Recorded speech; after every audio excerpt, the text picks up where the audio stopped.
by my brother Kyle as always. Kyle, how's it going? I'm great. How you doing, Keenan? I'm good. I'm very good. Week 3 of the NFL. It feels weird to already be at week 3. It feels like it started yesterday, but it feels like so much happened because that's just the NFL for you. Every week's a saga. So I'm excited for this week.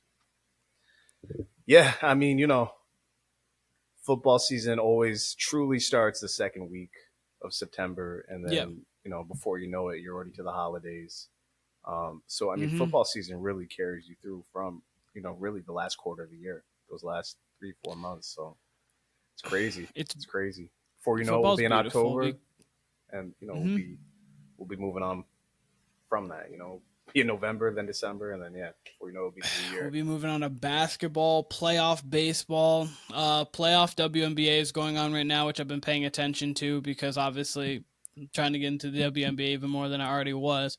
So everything's been sports right now. Like this is like the best. This and then the February to April is the greatest stretch of sports. Like this, like right at the beginning, and then you have because that's Super Bowl into March Madness into the NBA playoffs, so it's just like a perfect. And then NHL if you like the NHL, it's a perfect time. Yeah, I mean, look, like the NBA, it's like it's like my golden child at one point. You know what I mean? And Yeah, I probably said this last year too, but like training camp starts in like 2 weeks, and I couldn't be less excited. Like I need more time away from the NBA and away from basketball. I just need more time. I mean, I've mentioned it on here, like how toxic NBA fandom is, and just like all I've yeah, heard still is just like Dame Lillard, who's next on the trade block, like Giannis and the Knicks. Like I'm just happy the NFL's here, and I just yeah. need a few weeks. If I didn't watch the NBA till like Thanksgiving time, I would be okay, honestly. But It. I mean, as we've said, cut it to 66. Start it the week before December. Have the NBA season really begin at Christmas time. End at the same time. So that's for like when people who do the Olympics, you still get a break in between. That would make sense, but we're not Adam Silver. We're not the commissioners. We don't run the NBA. what's worse is like 4 years ago, maybe more, but I think it was about 4 years ago. They moved the season up 2 weeks, so now it starts like mid-October versus it used to start like on Halloween every year. Now it's Yeah. mid-October, and there's just no need for it. I don't know why they insist on going head to head with the NFL. Um, I've got some hot I takes don't about know. the NBA as a league in general, but maybe we'll save that for We'll, NBA time we'll, because they're not we'll the most save it for positive. NBA time. They're not the most positive. We'll save it for NBA time. And here's the thing about the NBA before we get right into football. Every single year, I feel the same way. And then once basketball starts, I'm like, oh man, it started. I gotta watch it. You I'm know like what? every year. That's how I felt last year, and then 3 weeks into the season, it was like, oh, cool. I'm about to watch Sixers Celtics. Like, can't wait. Oh, Embiid's not playing. Okay, all right, Yeah, I'll watch the West Coast game. It's Lakers Suns. Oh, Book's not playing. LeBron's not playing. Anthony Davis. AD's Okay, out. you know what I mean. So Yeah, I don't know. yeah.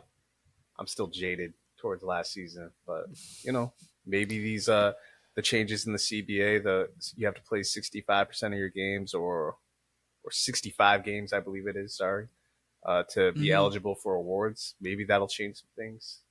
I'm a And little not two skeptical. stars can't sit.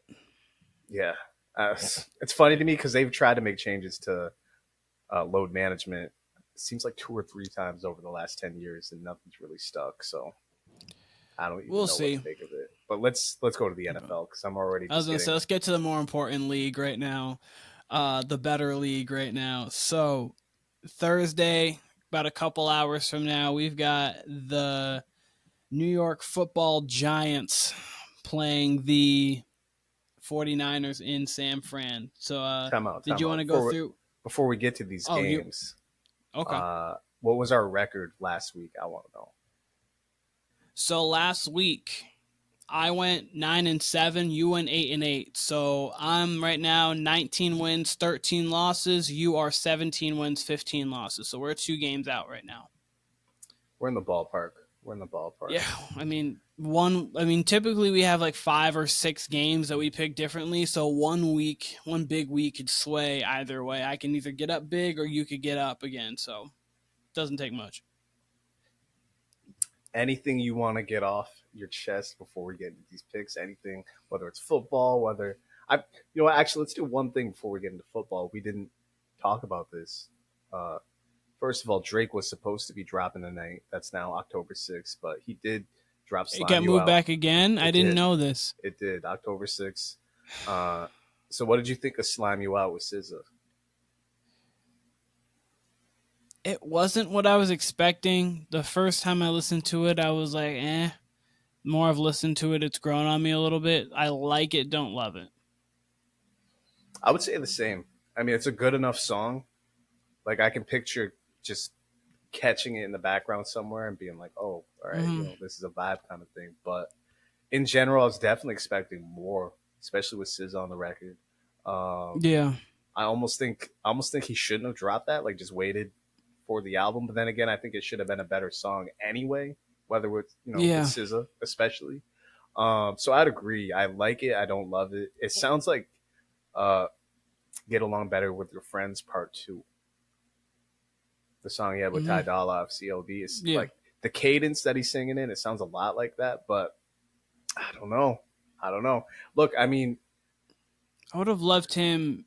I would have loved him actually like more so rapping on the song and not going. The month scheme that he had was fine. Going well, through January, blah blah, whatever, February, like whatever. I'm looking for this now. Like I'm looking for Drake to go, and like that was good. And I thought if he was gonna drop something, I would have dropped like kind of like a 5 a.m. in Toronto type of song, like whatever 9 a.m. in Dallas, something like that, and been like, "This is how I am. This is how it is." But apparently, that's probably not how it is. So like, he didn't drop that yeah, because he dropped it because his name SZA was on it. Like the name SZA was on it. So Drake and SZA together. So oh my god, you got like the biggest female act out right now, plus the biggest male act pretty much out, collaborating. This is gonna be great.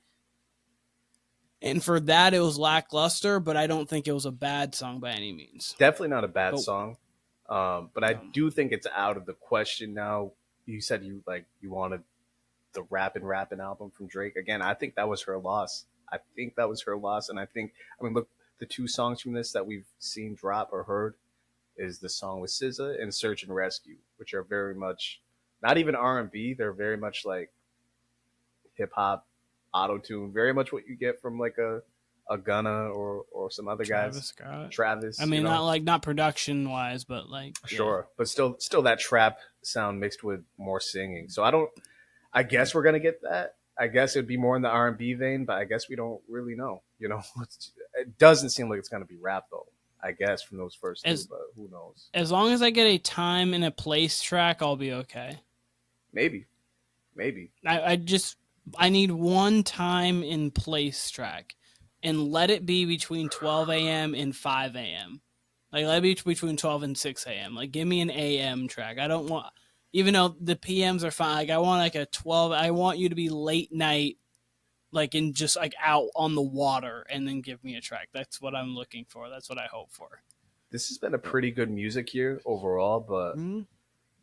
the more I think about it, the people who are supposed to be the heavy hitters in the industry, I guess, aren't really carrying it like 10 years ago. And I don't want to be that guy that's like, oh, shit was better 10 years ago, 20 years ago, 15 years ago, da da da. But I mean, there's really the artists that are But supposed to even be how, your biggest artists, which would be like mm-hmm. Lil Baby.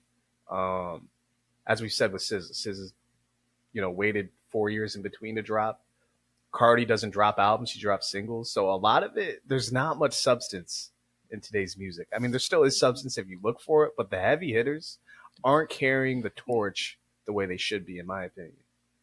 No, and like think it like the heavy hitters now were like kind of the younger ones, but they were still carrying like 10 years ago. If you think about it, you go, all right, Kanye 2010, you got Drake 2011, you've got Kendrick 2012, you got Drake 2013, you've got J Cole 20. Like all of it, like all the heaviest hitters are there dropping a project every couple of years, so you have something to really look forward to. Or all of them they're dropping within like 16 months, plus then you have them on features together, like They Ready, J. Cole and Kendrick, at like you have features together with them too, so it's like all over, but they're not oversaturating you. It's just like enough to be like, oh wow. And then obviously you think 2013, you think of BET Cypher Kendrick, you think of Control Kendrick, you think of just like all of these different things from these big artists. And then now obviously those are still your biggest artists. Plus then you add in Lil Baby, you add in Future, Future was popping then too, but Future, and then you add in some Young Thug, some of these other artists too. And it's like they put out music, but it's like, I don't know. You're right. It's not the same, and then this long wait period between everything is kind of makes it a little annoying. Well, I think the case with like what the last 2 years, we've been really sold on like the biggest artists, or like Dirk, Lil Baby. Mm. Gunna kind of had his thing, but he actually dropped a really quality project this year. But like Baby really hasn't switched up how he makes music. He makes a lot of similar songs, and it really doesn't sound as hungry. Like he's definitely got the rapping ability. Mm. Dirk to me makes a lot of the same music. I think Dirk. I think I said this with Brandon Petty when we reviewed the Travis Scott album. I think Dirk's a tad overrated. I mean, I never really like. I thought I just said Baby like makes a lot of the same music, but I think Dirk's music, whether he's featured on a song or whether it's his own music, is a lot of the same shit to me. Whether that's good or bad, you know, I think some of his music's alright. I don't love Dirk by any means, but you know, I think a lot of his music's the same. And then, you know, I think Cardi holds it down for the women, but again, I don't know if she'll ever drop an album again. She seems very content with just dropping singles, and they are very successful for her. Let's not get it twisted. Like, of course, everything she drops is fucking like diamonds and gold as far as success goes. Yeah. So I don't know. It's a weird time for music. Like you said, a lot of the old guard, like Drake, Future, Kendrick, Cole, Travis, Nicki. even Nicki. Like Nicki's dropping in November. Like Mm-hmm. they're all gonna be big albums, and they're all gonna be it's all gonna be big every time it drops. But it obviously doesn't hold the same weight as it did 10 years ago. Yeah. But it still does to some degree. But the new guard, it was supposed to be the Baby, Lil Baby, Dirk, and it feels like they're already kind of phased out. It's a really just weird time for music. R&B seems to be doing okay, but yeah, I don't know. Hip hop is in a very weird place, which it has been for quite some time, but it's really weird. It's probably because of playlists in a sense, kind of, because you're kind of just like streaming. I think people are chasing. Yeah, I think people are chasing streams, and they're chasing places. So like, either people are not putting out music at all, or they're just putting so much music out in abundance, but they have so many similar songs to where like, okay, I can put out an album of 23 songs. If 3 of them catch and stream, then I'm going to do numbers and I'm going to do well. So it's like, it's kind of weird, but like when I say like Kanye, for example, Kanye obviously dropped Donda 2021 and that was great. So like, no problem. Kanye's still doing that kind of thing, but like when you would see Kanye drop, you'd be like, oh my God, he's not doing it for sure. Like whatever he's putting out, it's because he loves the music. And sometimes these newer artists love the business and or love the money they can make or whatever they do, but they doesn't always feel like they love the music, which sometimes can hurt the quality of it. You get more quantity from people, but you don't get the quality you used to. I think that's been the argument with Drake. Some people would say over the last 6 to 7 years. I mean, you know, you talk about the long albums and playlists. I mean, that's really what Drake went for. What post Views, or even Views is a long album too. Probably post. If you're reading this, it's too late probably for Drake. Yeah, I was gonna say because Views was like a certain time period, and then More Life, he literally said was like a playlist. Like that was that, and then that's kind of just how he's been moving ever since. Yeah, so I mean, that's always the case for me when it comes to the Drake Kanye argument. Is I think Kanye has always put a little more into his music, which Drake definitely puts. Yeah. Like I said, like no matter what, even if Drake's albums aren't a 9 or 10 out of 10, he's always going to have 4 or 5 songs on that album that are a 10 out of 10 or a 9.5 out of 10. Yeah, of course. He's always going to give you top quality Drake. The question is whether the album's going to meet that. So I'm skeptical when it comes to For All the Dogs. See, I was hopeful, and I thought I was just like I just had this feeling, and then the first single really came out, and I was like, you know what? Maybe it's not that. maybe I'm just like reaching too much, and it's just not that. But we'll see. Maybe that's just Time will tell. And again, I say that, and Her Loss is still one of my favorite Drake projects. It's a Drake and 21 project, but I thought that was very quality. So, but yeah, we'll see when it comes to this solo Drake record. Yeah, we'll see. We'll see what he does. All right. So, okay, that's football time, pick time. Let's do it. Thursday night. All right. Do you have the spreads? Yeah. To start, we get the Niners at home, favored by 10.5 against the Saquon Barkley-less Giants. I got 28-12 Niners. We're gonna get right into it. I don't see the Giants competing with the Niners at all. Even if they had Saquon, I'd still have the Niners up by 2 scores probably. They would be able to move the ball a little better, but I mean that's really, in my opinion, all they could do and hope for is run Saquon into the ground, feed him the ball on some screens and shit like that. That's really all I could expect for them to do against the Niners. I think the Niners run away with this. No Ayuk tonight for them, but I don't think it matters at all. They're at home. They're in a rhythm. They're in midseason form. Barring anything crazy, they're going to blow the Giants out. The Giants just cannot compete with upper echelon teams. And the Niners are probably the best team in the league right now. Yeah, if not, they're definitely top 3 regardless of how you feel about Dallas, how you feel maybe about Miami, whatever. Philly obviously hasn't played the greatest, but they're still great. So I'm 30-16. I'm in the same ballpark as you. The Giants lost 40-0, and we're down 20-0 against the Cardinals. They came back and won the game, but again, the Cardinals, 80% of people probably assume they had the number 1 pick going into this year. So, yeah, there's not much really to be said. Mid-season form, 49ers, even though they're missing a great weapon in Ayuk, but the Giants are missing their best player. There's not much to really say. It's gonna be a rout. Should be over by half. Should be over, but I mean it's football, so like maybe Purdy throws a couple of picks, they go in lazy. Daniel Jones gets a few big plays, they go up, and then something happens. I don't see that. I don't see it at all. But it's football, and it's any given Sunday. Obviously, it's Thursday, but you never know. Crazier things have happened. In theory, but yeah, this Giants defense isn't too great. They looked aggressive and better in that second half against Arizona, but this is the Niners. They're a different beast. They're going to walk their way to 3-0. Next, we got Titans at the Browns. Browns are favored by 3.5, which I don't really agree with at all. This is one of the more interesting games of the entire week to me. Of course, the Browns unfortunately lost Nick Chubb Monday night against the Steelers on the goal line. One of the more gruesome injuries you'll see. Yup. It's like your yearly, what do you call it, compound fracture type injury. Yeah. What was the actual injury he got? I never actually saw the final diagnosis. Doesn't really matter, but he'll be back next year. Multiple ligaments torn, and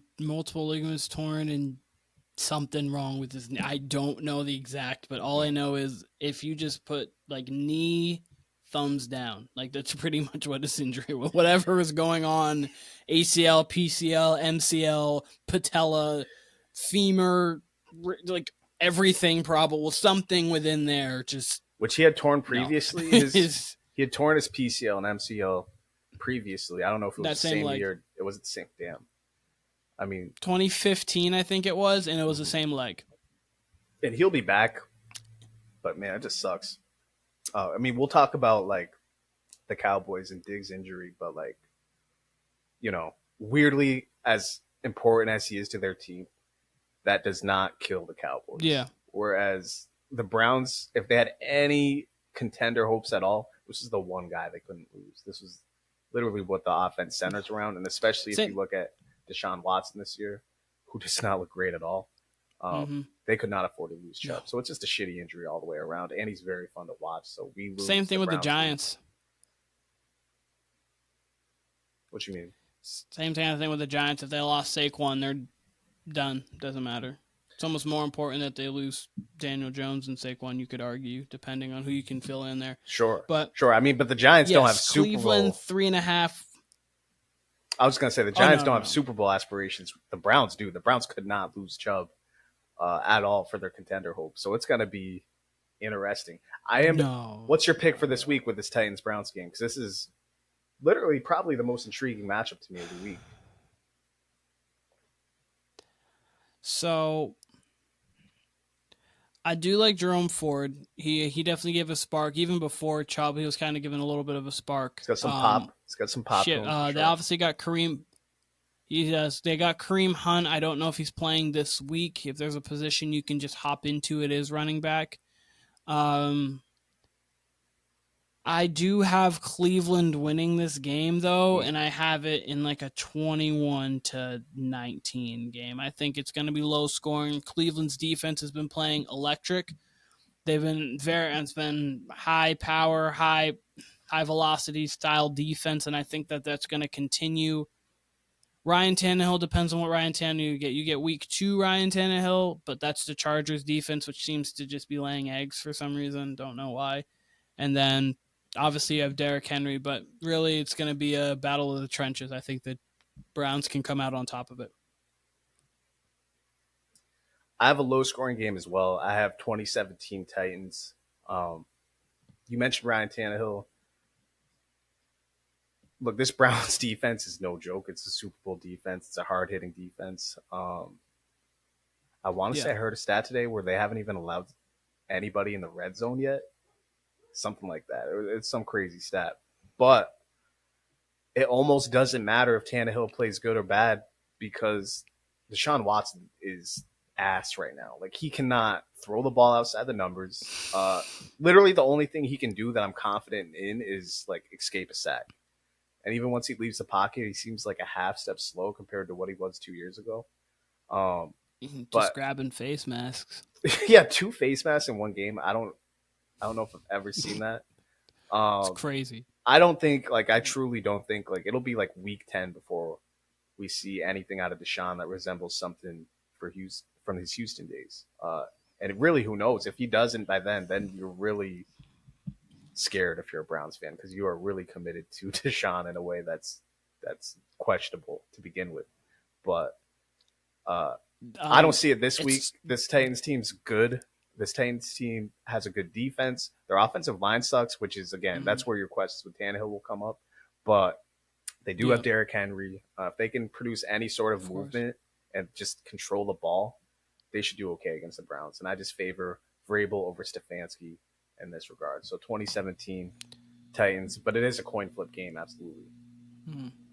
More than fair. Vrabel's definitely the better coach. So real quick, now thinking about it, we've possibly seen, if Deshaun keeps on this path, 2 of the worst deals in like NFL history within the last 4 years. If Russell Wilson continues to not be great, the Seahawks got arguably, you could say, the better quarterback in Geno Smith, the way they've been playing over the last season, a little over a season. And then plus got all that draft capital.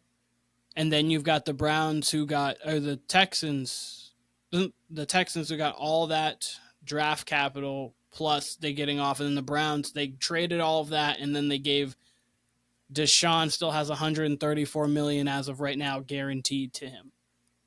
And if all, you can't move off him, he's just everything, regardless of what happens, everything's guaranteed. So it's just maybe they may have made almost a worse move than the Broncos did somehow. I don't even know how that's possible, but they might have. Yeah, the Broncos can at least probably get rid of Russ after next year or something like that. And the jury's still out on Russ. You at least got Sean Payton there. They didn't put... And he hasn't looked terrible. He hasn't looked terrible. He looks better than last year. I mean, we can at least say that. Yeah, he looks better than last year for sure. His decision-making is bad, and he's definitely lost a step as far as quickness and all that. But Deshaun's lost a step, didn't play for 2 years. is on a contending team that wants to win right now, and they lost their best player, or best Yeah. offensive player at least, and just Yeah, their best offensive player. does not look like he can throw the ball outside the numbers at all. Like he will still just throw you a one hopper, if he's got to go 8 to 10 yards. So I don't know. But again, if he finds his rhythm, I think maybe later in this year, if they can just steal wins, maybe they're okay. But again, a lot of time will tell. I don't think we're gonna know here in weeks 4, 5, 6. But yeah, it's not looking good for the Browns. It's not. But yeah, I have the Browns 21-19. I think that their defense is that legit that they can get a W against this Titans offense, which is lackluster, but can muster up something. Vrabel's such a good coach that he can manage. If they had what's the next game? If they had Chubb, I'd agree with you, but without Chubb, I just don't see it. Next, this game open as a pick'em. This is going to be an insane game. This is my other favorite game of the Sunday slate. Chargers at the Vikings. Vikings are favored by 1.5, and I'm going to roll the Vikings here. Let me find where the hell I put it down. I got the Vikings by 3, 27-24 against the Chargers. 0-3 is a death sentence. That'll be a theme that'll be coming up here throughout these games. We got a lot of 0-2 teams, some facing each other, but we got a lot of 0-2 teams. Wins. This one's a do or die game, and I got the Vikings at home. They got Brian Flores as the defensive coordinator. They're going to be blitzing. Minnesota's not exactly an easy place to play, and Kirk Cousins has been playing lights out, low key. No. Those first 2 games, there's 2 losses, but those were 2 winnable games, and he's been playing top-notch football. So I'm going to roll with the home team here. Wouldn't be surprised, obviously, if the Chargers win. I think this is going to be an absolutely chaotic and insane game. Probably nothing normal will come out of this game. Wouldn't even be surprised if it ended in a tie here, but I got the Vikings. So I think this is going to be a high-scoring game. You've got the Chargers who have the defense to stop people or have the talent to stop people but don't seem to know how to. And then you've got the Vikings who don't really have all the full talent to stop people, and they don't really. So I've got this 30-27, but I do have the Chargers on top. I think that they're just a more talented team. Again, they can lose any game, but I just think they're a more talented team. I do think Justin Jefferson, he's already gotten $150 in both the first 2 games. I think the over-under on him should be, it'll be set at 105, but it could be set at 147.5, and I would take the over. I think he's probably 150 plus, but I do have the Chargers winning this game 30-27. I would push back on the Vikings defense. I don't think their run defense is great, but I think their pass defense has showed some stuff, especially against the Eagles, which the Eagles haven't looked great. I understand that, but they haven't been terrible. But I could see them forcing. They're not the greatest of talent, but they've played better. They've played hard for sure. And I like the coaching matchup. I think it favors the Vikings. We all know how I feel about Brandon Staley. Who knows? It's a must-win game. It's a must-win game for both, but probably more so for the Chargers than anybody. I feel like the NFC North is still anyone's division, really, between the Packers, Lions, and Vikings. I think the Vikings have a real shot at it. I really do. If you want, we can move on to the next game, though. Our Patriots going to Jersey to face the Jets. Patriots are favored by 2.5. I got the Patriots 24-10.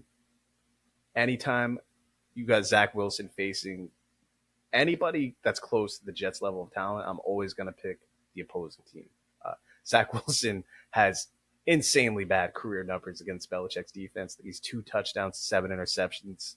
I think his QB rating's like a 50, maybe even less. He's absolutely terrible. As a matter of fact, the last game he threw for 77 yards against the Pats. So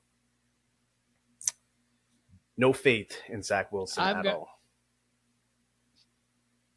I've got this game 22-7.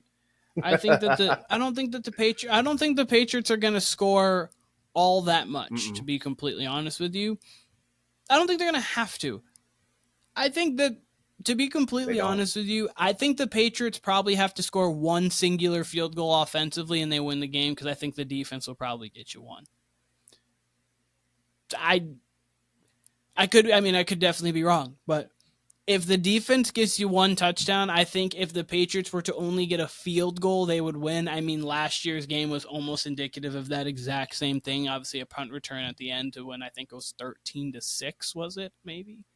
If I'm wrong or something like that. Something like that. Anyways, whatever the score was, it was super low scoring. So 22-7. I don't see Zach Wilson doing anything. Those are just the matchups where I'm just like, Bill, you have fun. He's literally the worst. Have fun. He's literally the worst quarterback in the league.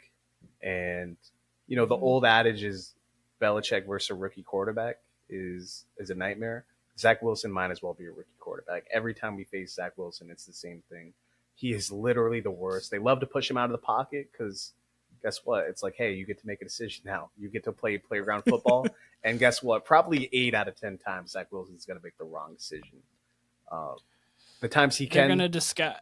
Go ahead. They're going to disguise as I said, they're just going to disguise. They're going to throw like 7 or 8 in the box early just to make sure Breece Hall doesn't get off. I mean, because Breece Hall has the talent to break a game open in the sense because if he can get going, he can get going. And obviously Dalvin Cook has that same kind of ability. Doesn't have the same burst he used to, but still has a lot of burst. So they're going to just stop the run and basically say, here, Zachy, have fun. They'll throw Gonzalez on Garrett Wilson. He did a phenomenal job on Tyreek Hill last week. So, I mean, obviously he had safety help too because it's Tyreek Hill. But for what you expected especially out of a rookie in his second game ever, did a phenomenal job there. Garrett Wilson's no slouch either. So, I think the Patriots, if they lose this game, the season's over. Just tank. If they lose this game, the season's over because they're 0-3 if that happens, and they just lost to Zach Wilson. Season's over. Tank. Whatever, just tank if you lose this game. Can't do it. I don't think you'll ever happen. I don't think you'll ever see a Belichick team tank. I don't think you'll see that. No, you won't. I don't think Kraft would allow it. You won't. But yeah, it is damn near a death sentence, especially if they lose to freaking Zach Wilson. Yeah, no, that ain't good. That shit ain't good. But tank. Just they're not losing. They'll never do it. They're not losing to Zach Wilson. It's damn near impossible that they'll be. Not losing to Zachy. They'll be on to Dallas, which that'll be an intriguing game. That'll actually be an intriguing game. But quietly, because I mean, this is kind of a cherry pick stat, but since week 16, Mac Jones has the most touchdowns in the NFL from week 16 to this coming week. True stat. That's random. It is. But Mac. True stat. What we got next? Good job, Mac. Bills at the Commanders. Bills are a 6.5 point favorite. I've got the Bills winning 23-28. I think it's gonna be a good game. I think it's gonna be a fun game. Good vibes in Maryland, where the Commanders technically play, but in the whole DMV area, good vibes. No Daniel Snyder. Sam Howell's playing well. They got a comeback victory, granted off an insane Hail Mary that should have never happened, and then they got away with maybe interference on the 2-point conversion. But good vibes in the DMV nonetheless. But I got the Bills winning by 5, 28-23. I do love the way Josh Allen played last week. Sidebar. That is Josh Allen extending plays, not doing stupid things, making the right read when he needs to, and then making the 2 or 3 5 quarterbacks can do it plays is exactly what you want out of him. Mm-hmm.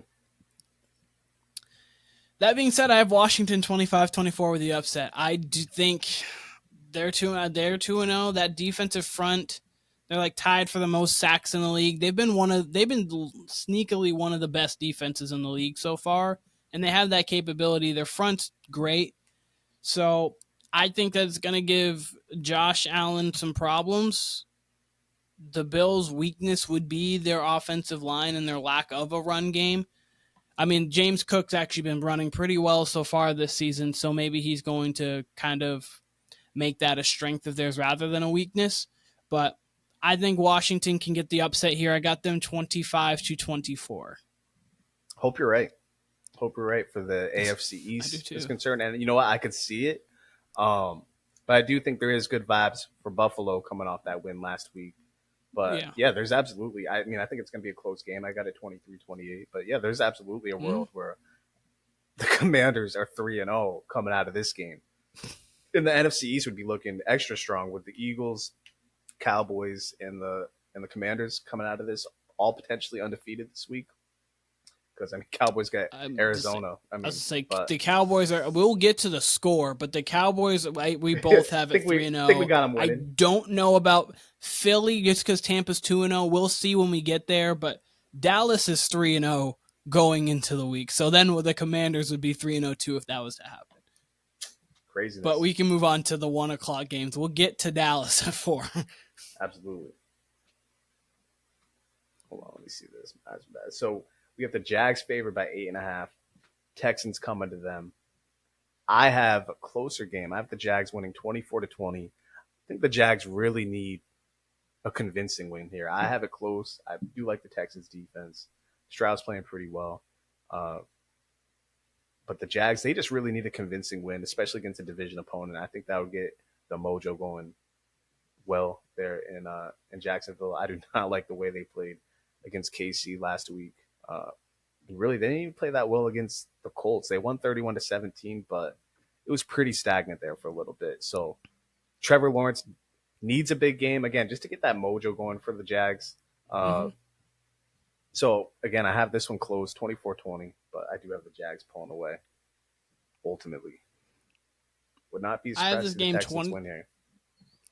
I have it 27-20, Jacksonville.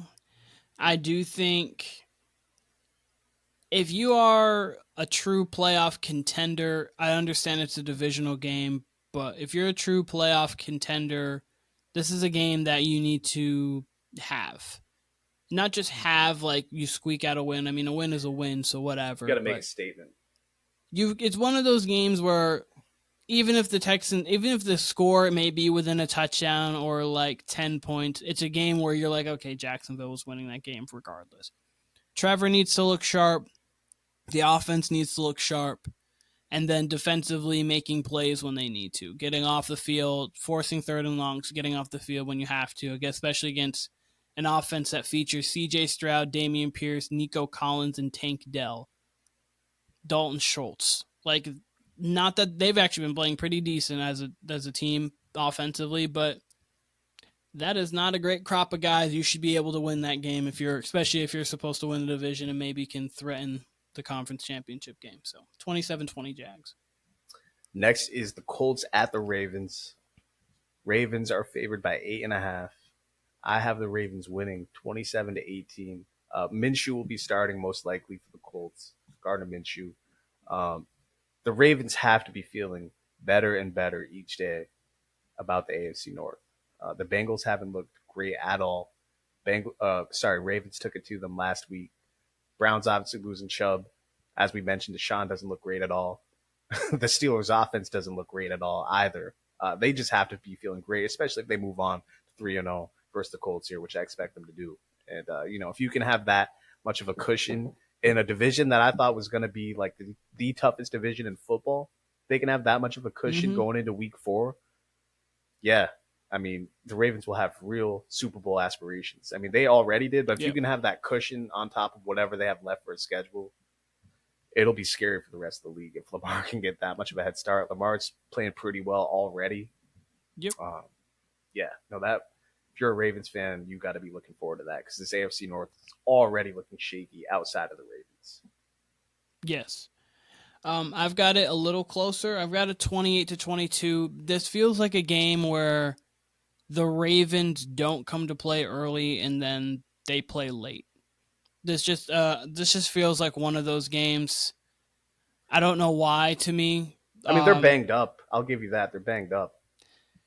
I was gonna say they might come out and they might just make the statement like, okay, this AFC North is ours already, and then the AFC, like, we're gonna take the AFC. So they might, and it might just come out and just be that defense just electric in a route. But the Ravens sometimes have those games where the first half they just don't fully come to play because they know they're better, and then in the second half, John Harbaugh is like, okay, guys, let's not do that. And then they play well-coached football. And I think that's this Colts team's such a weird team. Like, in situations you think they should absolutely get demolished, sometimes they can just come to play. And then other times when you're like, oh, maybe they can do something a little bit, they'll get blown out of the water. So I got it 28-22. I think the Ravens have a huge second half. Gotcha. Next, NFC battle. Lions at home, favored by 3, and I have them winning by 3, 27-24. I'd be apt to pick the Falcons in this game, but again, I just am not the biggest Desmond Ridder guy. He did make some throws last week, but I'm still very suspect of him. It will be in a dome since it's in Detroit, so that is good for the running attack of the Falcons, and I don't think the Lions can stop that running attack. So I think this will be decently high scoring at 27-24. Wouldn't be surprised if it's in the 30s. But at the end of the day, I think Goff and company get it done. This is my favorite game of the 1 o'clock window. You've got my Detroit Lions versus my Atlanta Falcons. Not actually obviously, but I'm just saying they're two teams that I'm fond of in the NFC. I've got Atlanta 28-26. I think right now they are playing very good football. Obviously, nice comeback win against the Green Bay Packers, who is a formidable defense and offensively been playing pretty well throughout the season.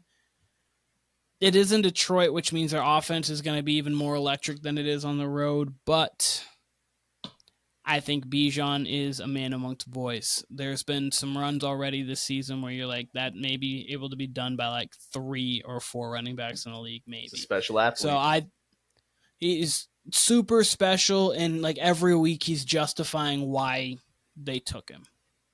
Alrighty, so I got Atlanta 28-26 to get to 3-0 on the season.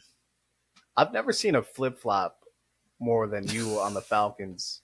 And I get it, Bijan Robinson. Like, I get it. But as far as quarterback goes, you could argue that they made a lateral move, if not a backwards move, for Mariota. I mean, Ridder might be slightly more athletic, but Mariota's probably better as far as throwing the ball. So they have a really good offensive line. They have one of the probably 10 best offensive lines in the league.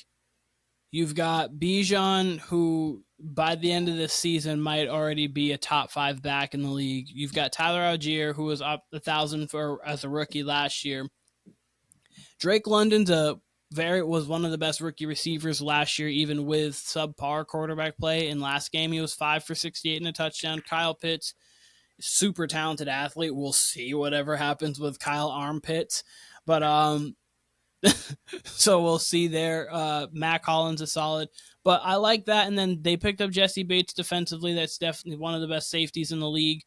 And I think everything about this team is well put together. Obviously, it really just comes down to the quarterback. And Jared Goff is nice.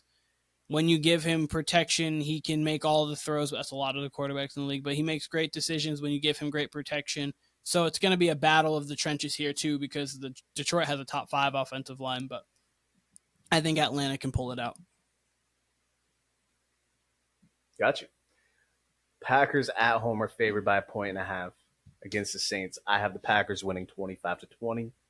I like a lot of what I've seen from the Packers thus far this season. Obviously, they coughed up that game to the Falcons last week. The Saints, even though I have them winning, I believe, 11 games, didn't really like what I saw against Carolina. Derek Carr is obviously an upgrade, but he can still get kind of shaky in these games. So I'm favoring Love and company at home. Home opener, by the way, for them against the Saints. Saints outside of a dome. Should be good weather, but especially if it's bad weather, I definitely favor the Pack. So Go Pack, go. I think Aaron Jones is going to be back for this game, which is huge because he's definitely their most electric player offensively. And Christian Watson should be back this game too, and he's their best receiver.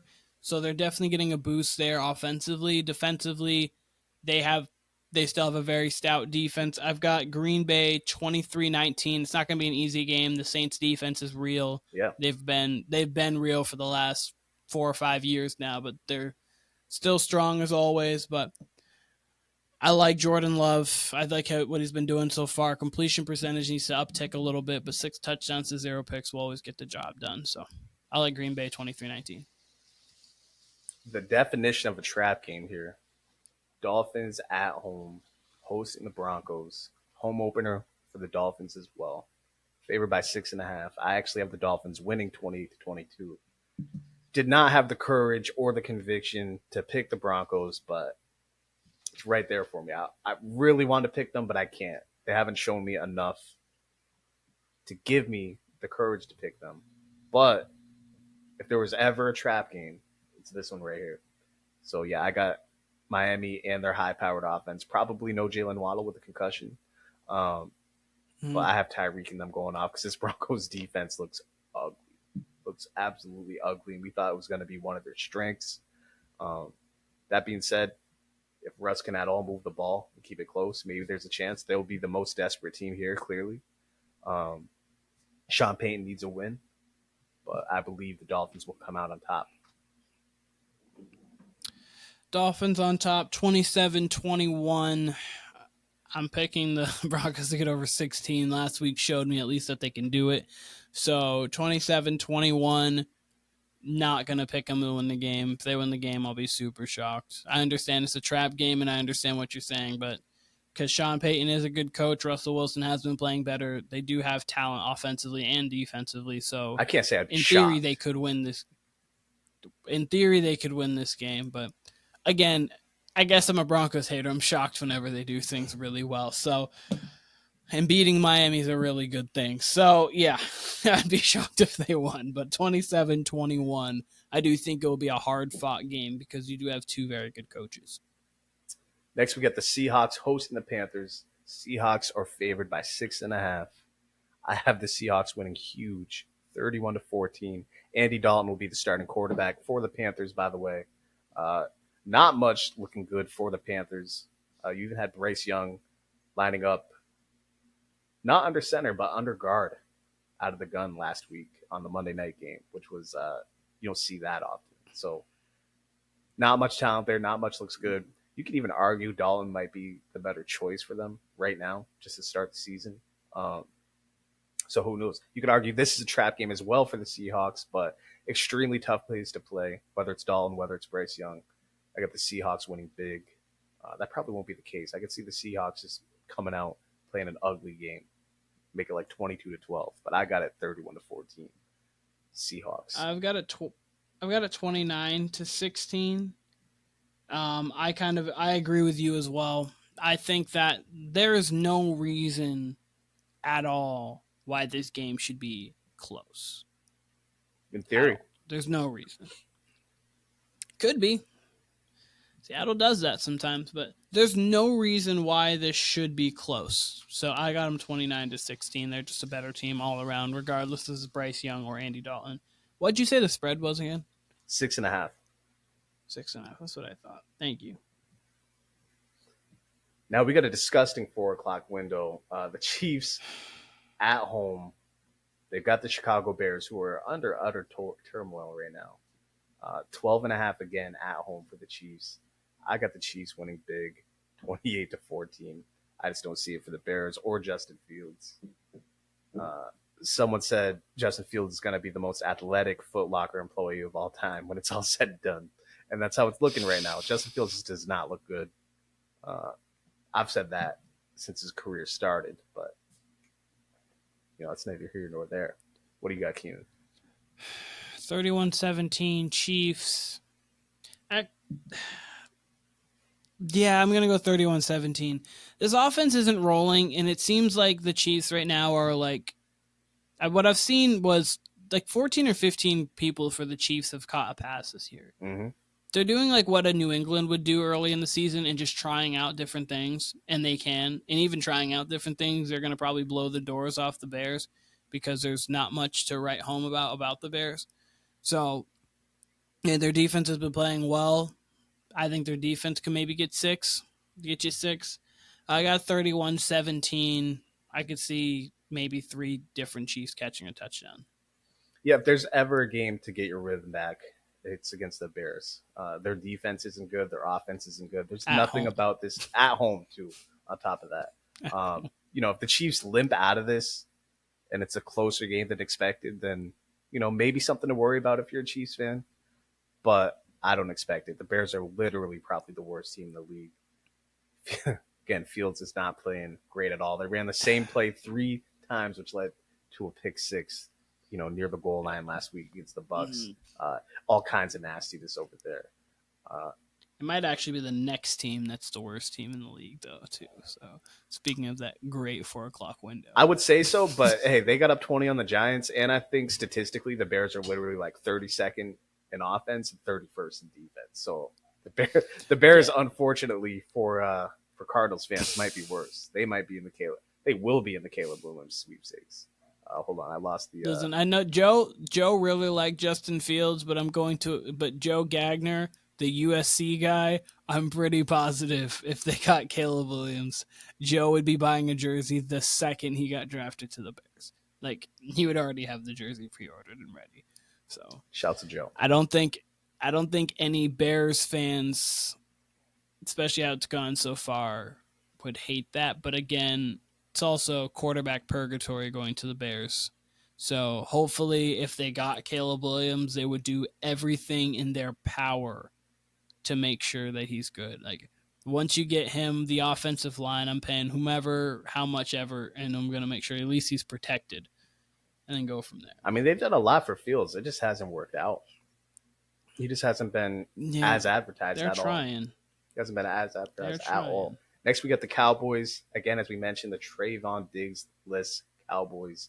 They're also favored by 12.5, going to Arizona. I have a big win for them as well. Where we at? 35-12, Cowboys over the Cardinals. 35-12. So I don't have it being that big.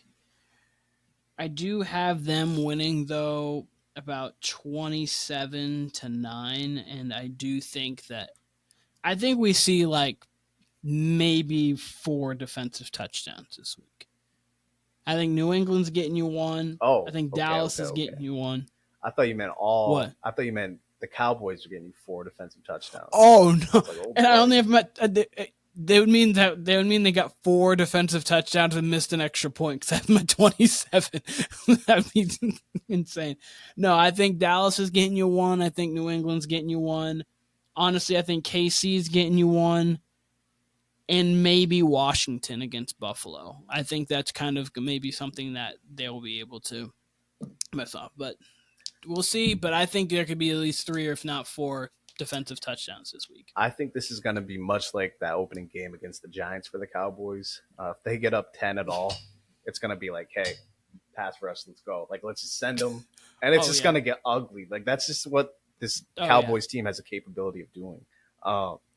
Just to elaborate more on the Cowboys, this is not to minimize Trayvon Diggs at all. This is not to minimize him at all. But if there was a defense who could afford to lose their number 2 corner, essentially, or number 1, whichever way you want to look at it, you could kind of split hairs with him and Gilmore. But if there's anyone who could afford to lose their starting Pro Bowl or All-Pro corner, it's the Cowboys. They didn't lose Micah Parsons. There's all kinds of talent and speed on this defense. They're going to be okay. And they're going to keep stacking wins here, especially when they got easy matchups like the Cardinals early on in the season. They're going to be there at the end of the day. So long as they don't lose Micah or Dak, they're going to be just fine. There is enough talent to go around and then some on that defense and enough athleticism on that defense. They're going to be more than fine. Yeah. Yes, they will be. Doesn't say I got nothing else. Oh, nothing else. 27-9. No, I was going to say 27-9 Dallas. They're going to probably get a defensive touchdown. Micah's the real deal. That defense is real. Offense, I don't even know what that offense is yet. They haven't had to do anything yet. I don't even know how good their offense is yet. I mean, they played pretty solid against the Jets, and the Jets definitely have a pretty good defense. But again, when you mentally know you have to get to 11 points to win a game, it's really not that it's not that strenuous of an offense. Like, hey, we need to put together one drive in 60 minutes and we'll probably win because they're probably going to give us a touchdown. So that's the thing. Dak almost threw him that pick six, sauced and corral it. That could have been a bit of a different game. That would have changed the entire game. I still think the Cowboys pull it away, but it definitely would have put some pressure on him because that Jets defense is obviously no joke. But he didn't, and like you said, I mean, the Cowboys can almost take these weeks when you've got the Giants and the Jets and the Cardinals. Your offense can basically take that as preseason. I'm not saying they're taking these teams lightly, but when you got that much firepower on defense and offense, and it's just these easy games that you already got a leg up on, yeah, you can kind of just figure it out on offense the way you said the Chiefs are. Don't So turn the ball over, that's and you'll literally win. it. That's literally it. Just Uh, don't turn the ball over. haven't seen this ever. Back to back weeks, weeks 2 and 3, two Monday night games. Not sure why. Not necessarily mad at it either. Uh, first one, Buccaneers hosting the Eagles. Oh, Eagles. whoa, whoa, whoa, whoa, whoa, whoa, whoa, whoa, whoa! Sunday night. Oh shit, my bad. My bad. That's right. No, you're good. You're good. You're good. Steelers at the Raiders, and I believe the Steelers are favored by 2.5. Yes, they are. Sorry, no, the Raiders are favored by 2.5. I got the Steelers winning by 3, 23-20. Really, just because Tom was an underdog. Really, no other reason. I do not like how the Steelers' offense looks at all. I am damn near all the way out on Kenny Pickett. I think he is as shaky gets. I mean, he's not Zach Wilson, but I mean, he is shaky. He is absolutely shaky. He cannot complete a pass. He put one on the numbers to Pickens and he took it to the house last week, but that's akin to the one Wilson threw to Wilson against the Cowboys. You know, they each will throw you a good ball every once and again, but you better score it because who knows? You might not get it back after that. But yeah, I got the Steelers 23-20. Steelers defense is still no joke. Raiders are a big question mark. Their defense isn't great. They got talent at a lot of positions. They've got a very weird situation going on with Chandler Jones. If you're following that story, but yeah, this is a weird game, kind of a dull Sunday night game. But really, there wasn't much across the board. They really could have put Pats Jets there, thinking Rodgers was going to play, but good thing they didn't. Or even Vikings Chargers, that would have been better. But yeah, I got the Steelers winning by Atlanta, Detroit would have been better. Yeah. Miami, Denver even would have been better. But who knows? This could be a great game. It's a legacy game. Steelers and Raiders, that was a big rivalry in the 70s. So it's a throwback to those games. But yeah, Steelers by 3, and I'm not confident in it at all. This is a pick 'em for me, honestly. Yeah, I got Steelers by 5, 22-17. Honestly, after the 1 o'clock slate, the 4 o'clock games are disgusting. They're literally disgusting. The Sunday night could be solid. Monday night's intriguing. Monday night's intriguing. I think those are two good games on Monday night. They're better games than they were in the preseason. Going into the season thinking Philly against Tampa, you would have been like, that's a rout. And then you think going in thinking Cincy versus the Rams, that's a rout. Now, how the season's going, it's going to be more interesting. Philly hasn't been playing the greatest of football. Tampa's played well, 2-2-0 teams. Got the 1-1 Rams going against Cincy 0-2. Backs against the wall. We'll see if Joe Burrow does end up playing. I think he honestly will. It's going to be interesting, though. I do think he will, though, because he is a gamer. And he knows that they need the win. But we can go on with the first one, which is Philly versus Tampa in Tampa. What's the spread? 4.5 for the Eagles. I don't know if this is a trap game as much as it's a sneaky tough game. The Bucs have looked better than expected. Again, as we've mentioned before, they have enough talent left over from the Brady era. I mean, they still got Todd Bowles, but Baker Mayfield's competent. You still got Mike Evans. You still got Godwin. You still got talent on the defense. They can make it tough on the Eagles, who have not looked good through their first 2 weeks, especially when it comes to passing the ball. Now, their offensive line's good enough to where they can just say, hey, we're going to run it a million times like they did against the Vikings. So I still got the Eagles pulling away here, 24-22. It's a close one, but not confident in this result that I picked at all. I could absolutely see a world where the Buccaneers not only win, but maybe even win by 7, win by a touchdown. So I got the Eagles 24-22 in a better than expected game. I have the Eagles 30-20. I do think they're well coached and they got a mini bye. Playing on Thursday last week, Monday night, the longest bye you can get without actually having a physical bye. So I think within that time period, they're going to correct a few things. Obviously, as it is with the Chiefs, as it's been with the Eagles, like when you lose your offensive coordinator, it does make it tough regardless. And you see offensively, I mean, obviously Andy Reid calls a lot of plays, but Eric Bieniemy was great over there. You got Shane Steichen. He's gone. So now you got a new offensive coordinator. It takes a minute to get gelling offensively, and we've seen that with both of those two teams that were in the Super Bowl last year. So I got Philly 30-20. I think that they do pretty well at making adjustments, and after these first 2 weeks, they're gonna see what they need to. It's gonna be a competitive game, but I do think like they pull away late third, get up 2 scores, and then kind of battle between there.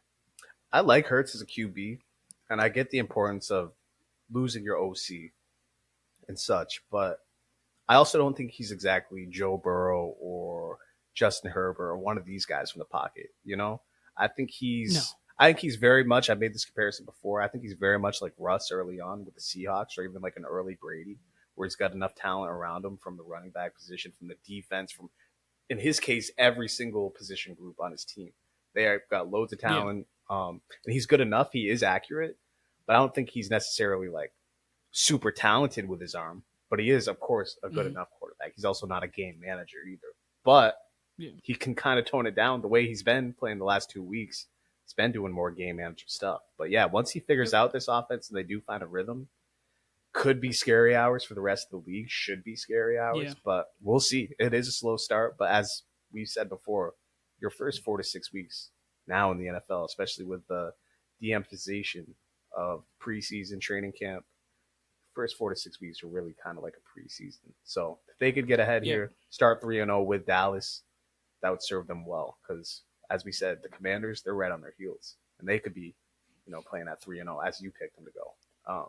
Our last game of the week, though. Go ahead. Just one more thing, real quick. Bouncing off of your point, I do think like Burrow is such a natural thrower. Herbert is, Mahomes is, Lawrence is. Like, and Hurts is better, but Hurts is almost kind of like Josh Allen at times, even Tua at times, where you like kind of have scheme things around him to make him a little better. Like I think Josh Allen, for all the talent in the world, I think when you scheme the offense for him and then let him ad lib off of that, that's where you're at his best.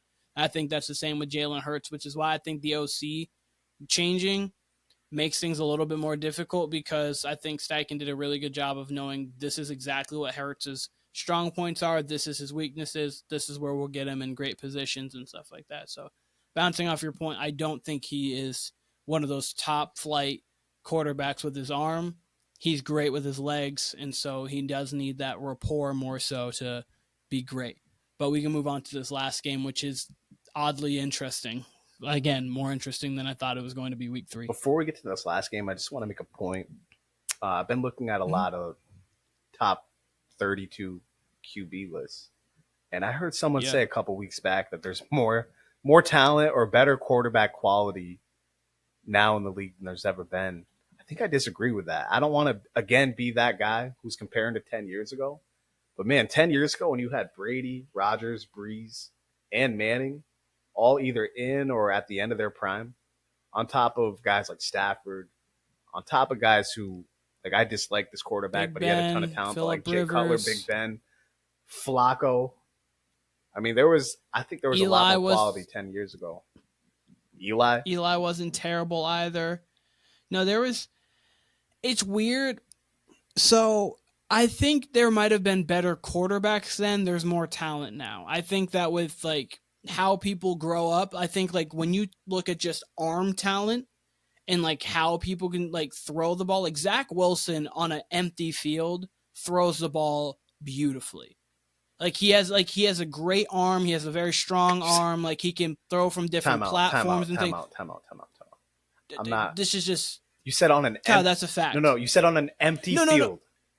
No. I mean, like you could take any quarterback across history, and I know what you mean. I get that Zach Wilson was taken for his arm talent and his kind of like Josh Allen, his backyard ability. But you literally just said on an empty field, Zach Wilson looks good. No, that's what I mean. Like anybody looks good on an empty field, but they make a. But like Brady can't throw from the same platforms that Zach Wilson can. No, I know what you. I know exactly what you mean. That's what I'm saying. I know exactly. But I know what you're saying. I know exactly what you mean. But I'd also say I could put Rodgers, Stafford, and Cutler from 10 years ago. I could put up their arm talent against just about anybody in NFL history too. So I mean, I would say that era had their fair share of strong arm quarterbacks too. Flacco not as mobile, but also a strong arm quarterback.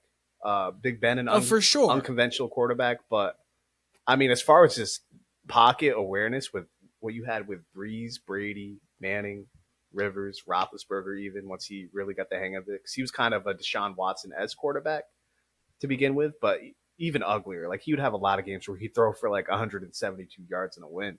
But I don't know. I think there was more quality, and I don't think the talent was that far off from 10 years ago to now. Especially, like I said, when you consider Rodgers, Cutler, Stafford. I'm sure there's some I'm forgetting. I don't know. I think quarterback's easier to play than ever nowadays. It seems that way anyway. And that's especially when you go through the top. That was 32. where I was getting to. That's where I was getting to because, like, again, what I was meaning by Zach Wilson, I was just saying, who looks like, good on an empty when you field. throw him, when you put him in a game, he's not good at all. When you put him on a front yard, kid looks like a Hall of Famer. But I'm saying, like, his arm talent is insane. Like, he can, like, the way he can throw it and everything. Like, obviously, we had some quarterbacks, as you named, but, like, when you're going through, you've got Mahomes, Herbert, you've got, obviously, Rodgers is still playing. He's injured. Stafford's still playing, but he's injured. Like, just, like, the way quarterbacks are kind of groomed now, they're throwing and, like, showing their talent like that in a much younger age, but when it comes to reading defenses and things, I feel like people can almost be a little bit behind, and that's where because people use their legs more and they run out more, so they don't have to. Like Lamar uses leg. I mean, Lamar's a different case because it's he's a Michael Vick-esque quarterback, but there's a lot of people who use their legs a lot, so they have to develop that pocket awareness to where I think a lot of the old quarterbacks, they weren't as mobile, so they had more pocket awareness, more control, and they are better quarterbacks. I would say there's more emphasis on the strong arm because of Mahomes and what he's done, but I don't think that's ever really it's emphasized more now, but we've always had those type of prospects across NFL history. Oh, of course. I mean, we had Jamarcus Russell, and I mean, we've always had they feel like it's easier to teach. I mean, even like Trubisky, how to do it than what this talents are. Quarterbacks like Trubisky 6 years ago, even Kaepernick 10 years ago. I mean, so that's always been. We've had it. Yeah. It's just growing. For sure. But like I'm just saying, but the best quarterbacks in the league. I don't think the quality. Like the best exchange. I don't think the quality top to bottom though is near what it was even 5-6 years ago. I just think it's dropping off, and I think you see that. I think you see a lot of teams here who can build quality seasons even without all pro quarterback or even a Pro Bowl level quarterback to some degree. Yeah, probably base level, at least Pro Bowl though. But anyway, last game because we got other stuff to get to here. Bengals at home versus the Rams. Bengals are now a 3-point favorite. At one point, I think it was 2.5. I think it opened, or even before last Sunday's games, it might have even been a 7-point favorite for the Bengals. It's all the way down to 3. I actually have the Bengals losing 28-20 versus the Rams. I think the Rams get it done. I don't like any single thing I've seen from the Bengals thus far this season. And, it could be over for them after this game. They need this game, but the Rams are a formidable opponent. Stafford's playing pretty well. That whole team in general is playing pretty well, which is more than what you can say about the Bengals at this point. You can't even say they're playing pretty well. Jamar Chase has done nothing. Burrow has looked hurt as he is, but he hasn't looked good either. He has not looked good at all. The defense, they haven't looked great. So nothing has really looked good for the Bengals. They don't give me any reason to pick them. I would love to pick them. I would love for them to be going toe-to-toe with the Ravens here down the stretch. That's what I had it as in my preseason prediction. Had them facing, because I think they face each other the last week of the season. I had that being for the AFC North title. I just don't think that's going to happen. The Bengals could very well, of course, get to 1-2, but man, they've given me no reason to pick them. They've given me no reason to believe that. Other than they need this win, other than the desperate team theory, what else can you give me that they should win this game against the Rams? Track record. Track record? Yeah. They did this exact same thing last year. The year before, they were a team. They were a young team that ended up going to the Super Bowl. Obviously, they lost to this Rams team, but this Rams team is not the same Rams team at all. Tell me who their Week 3 team was last year, though. Yeah, they played the Jets last year. I understand it's that. Zach Wilson. Stafford. Okay, yeah, they played. This is a better team than that Jets team. They have a better quarterback. I don't know if it's a better team.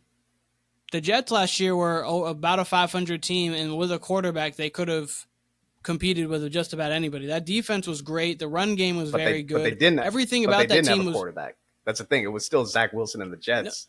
They didn't have a quarterback. But and this I'm is still saying McVay and Stafford, and the Bengals at least gave you something in those games. They gave you literally nothing against the Browns, and they gave you. You think Joe Burrow's bad? So far, yeah, he's looked bad. He has not looked good these first 2 weeks. Do you think he's going to continue to be bad? Has he given anything to show me that he's going to look good in week 3 and weeks 1 and 2? No, he hasn't. The entirety of his career. I'm talking. Yes, I'm talking about right now in this right now league. Yeah, in week 3. I don't think Joe Burrow's fallen off. I didn't say he's fallen by off. Any means. I'm saying he's not playing well and he's hurt. And the Rams are a decent team. They competed they lost by a touchdown to the best team in the league last week, whereas the Bengals. And they played a C game. And I know they played. And the Bengals have looked good for maybe one quarter.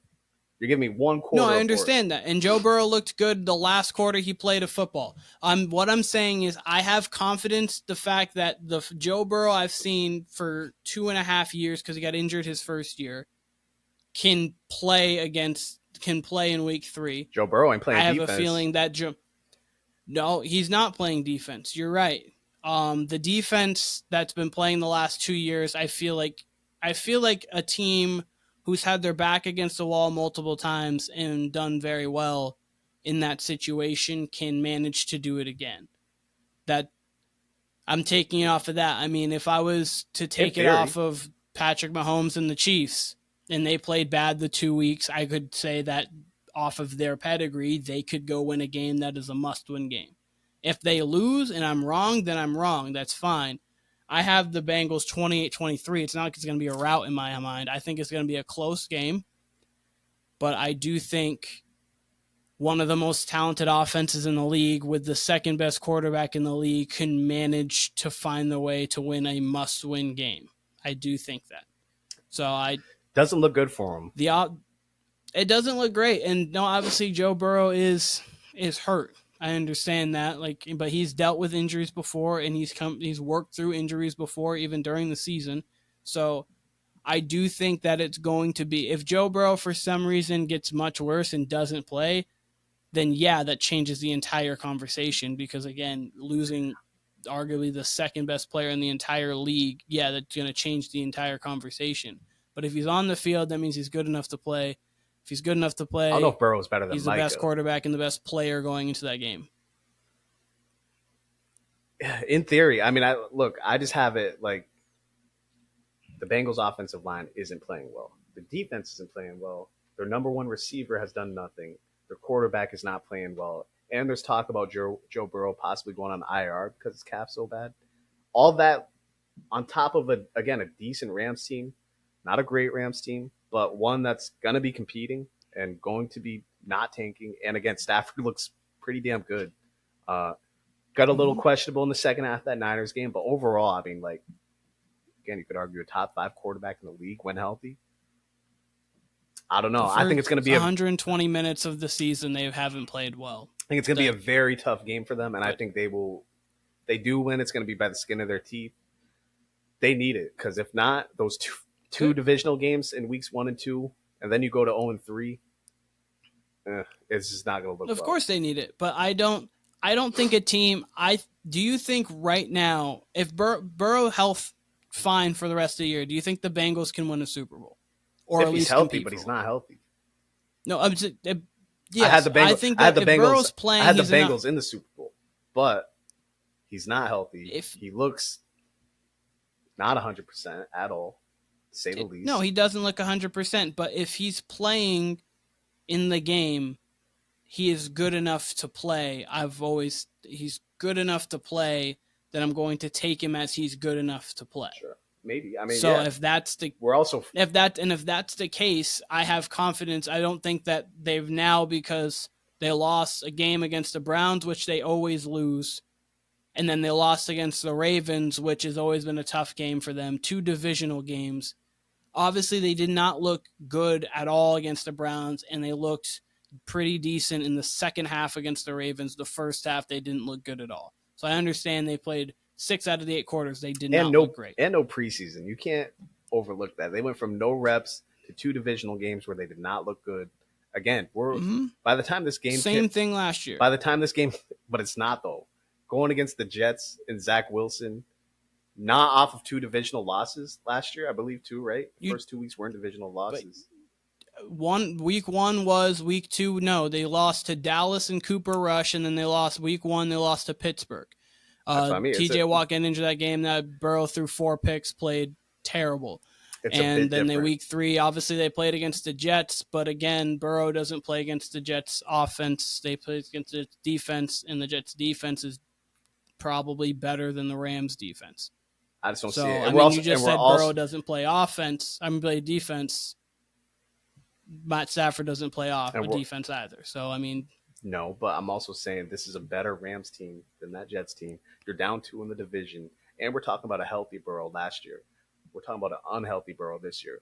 I'm just saying all signs point to a Rams victory more so than a Bengals victory. The Bengals have given me no real reason, other than you said the history, but the history is just a bit different than what's going on this week. That's all. And again, by the time this game kicks off on Monday night, we'll be 16 days removed from an 82-yard passing performance from Joe Burrow. It's not like, he's been lighting it up out here. He's had probably 1 good quarter total. And even then, he played a good second half against the Ravens and made one bad pass. Good second half. Otherwise, I don't see it. Yeah, I don't see it personally. That's just me though. I still think the Bengals, as of right now, obviously Joe Burrow, if he goes out, but if he's playing football, which he supposedly is right now, I think they can still go to and win the Super Bowl. I think they're still that team. If they are that team, this game they have to have. Regardless of whatever happens, you have Jamar Chase, who is the best receiver on the field. They have T. Higgins, who is the second best receiver on the field. They have the best quarterback on the field. They are the better team. They should win this. They have to win this. If they don't, then we come back on Monday and the sky is falling in Cincinnati and they're probably not making the playoffs. You never know. It all depends because they still have a tough schedule. So we'll see. It's not looking good. That's all I can say. I would love to pick the Bengals here, but I couldn't do it.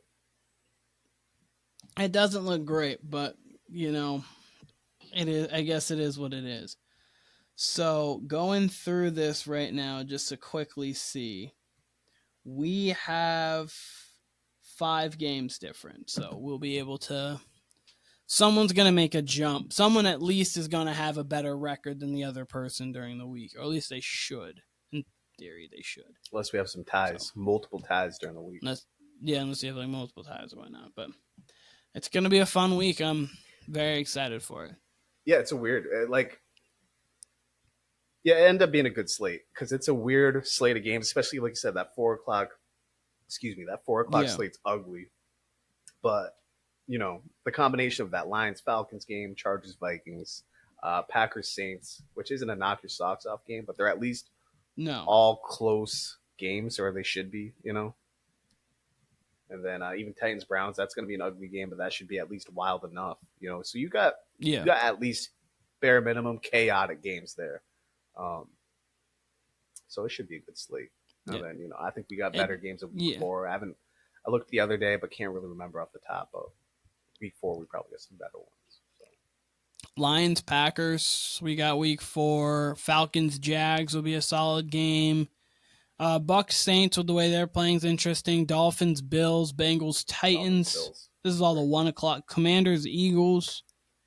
And then in the 4 o'clock, Patriots, Cowboys, you have Jets, Chiefs, which was going to be really cool on Sunday night. But, yeah. But, there's some pretty solid games next week. Next week's got a pretty good slate of games. One, at least in, each really block. And at least on Sunday night, you can watch Mahomes play good football. So, or at least you should. Well, listen, this was the Warner Brothas podcast. We will be back on Monday to review all these games. Before before the Monday night game. So you won't even get our reaction to if Burrow and the Bengals lose until Thursday night. Maybe we'll come back on Tuesday. Who knows? Who knows? But this was the Warner Brothas podcast. Kickoff is in about 15 minutes for Giants Niners. Yeah. We'll be out of here. But we will be going live on the Live Take app. Download the Live Take app. Warner Brothas podcast. Kyle and Keenan will be debating on there. Football. Absolutely. At some point, basketball. Who the hell else knows what else? Really, that's probably it because it's all sports. We won't be debating music on there. Music we can debate on here, but definitely basketball and football, and definitely football for these next month or two. So we'll see. Yeah. Sounds good. Warner Brothas podcast, and we're out.